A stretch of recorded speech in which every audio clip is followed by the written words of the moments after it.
নমস্কার বন্ধুরা, সকলকে স্বাগত জানিয়ে শুরু করছি আরেকটি ব্লগ। এটা আমরা বেশ কিছুদিন আগে তো বেরিয়েছিলাম, বলেছিলাম আমি আগের কিছু ভিডিওতে যে আমরা ত্রিবেণীতে গিয়েছিলাম, কিন্তু আমরা ফিরতে পারিনি কারণ সেদিনটা ছিল শ্রাবণ মাসের শেষ রবিবার ছিল। ওই জন্য আমরা ফিরতে পারিনি, কারণ 25 লাখ প্রায় সেই দিন তারকেশ্বরে লোক হয়েছিল। এই যে এটা তারকেশ্বরের দিকে আমরা যাচ্ছি। বেশ কিছুটা যাবার পর আমরা আর যেতে পারিনি, কারণ রাস্তা বন্ধ করে দিয়েছিল এবং আমাদের অন্য কোনো রাস্তাও চেনা ছিল না। বিভিন্ন এই নদীটারও নাম জানি না।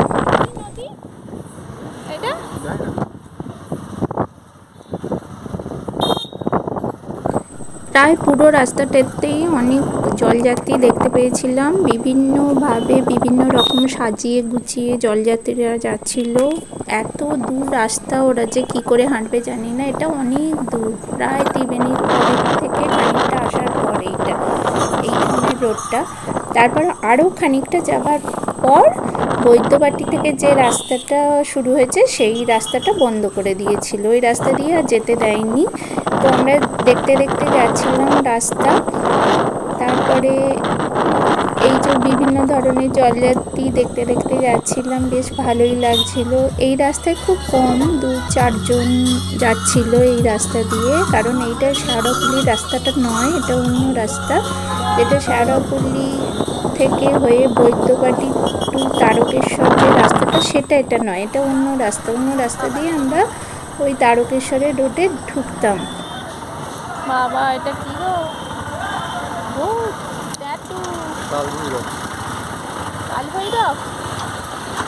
এই যে এবার এরপর এই জায়গাটারও নাম বোধহয় নাদা না কি একটা নাম, আমি এটারও জায়গাটার নাম জানি না।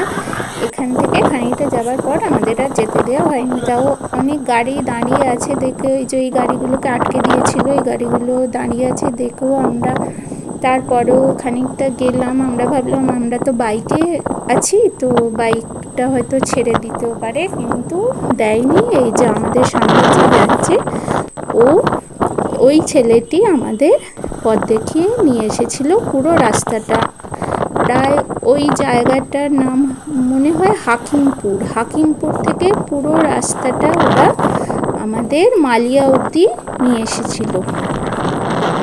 একদম গ্রামের ভেতর দিয়ে রাস্তা, শুধু পাট চাষ হয়েছে দেখলাম। এখানে চারিদিকে শুধু পাট চাষ হয়েছে। আর এখানটা একটা বহু পুরানো মন্দির, ভাঙা বাড়ির মতো, কিন্তু এটা মন্দির দেখলাম। বহু কাল পুরানো একটা মন্দির দেখতে পেয়েছি। জায়গাগুলোর নাম কিন্তু আমি জানি না, এটাকে রিপেয়ার করে মানে নতুন করে তৈরি করা হচ্ছে। আর জায়গার নাম জানি না। আমি কিছু রাস্তাটা ভিডিও করেছি, সম্পূর্ণ অচেনা রাস্তা। তো কোথা দিয়ে যাচ্ছি কিছুই জানতাম না, কিন্তু ওই ছেলেটি যে আমাদের নিয়ে যাচ্ছিল, এই যে এখানে আরেকটা এরকম জগদ্ধাত্রী মায়ের মন্দির দেখতে পেলাম। বিশাল উঁচু, বিশাল বড় একটা জগদ্ধাত্রী মায়ের মন্দির দেখেছিলাম। তারপরে এই একটা মন্দির দেখেছিলাম, রথের মতো দেখতে পুরো মন্দিরটা। তারপরে বেশ খানিকটা আসার পর আবার এই মন্দিরটা দেখতে পেলাম।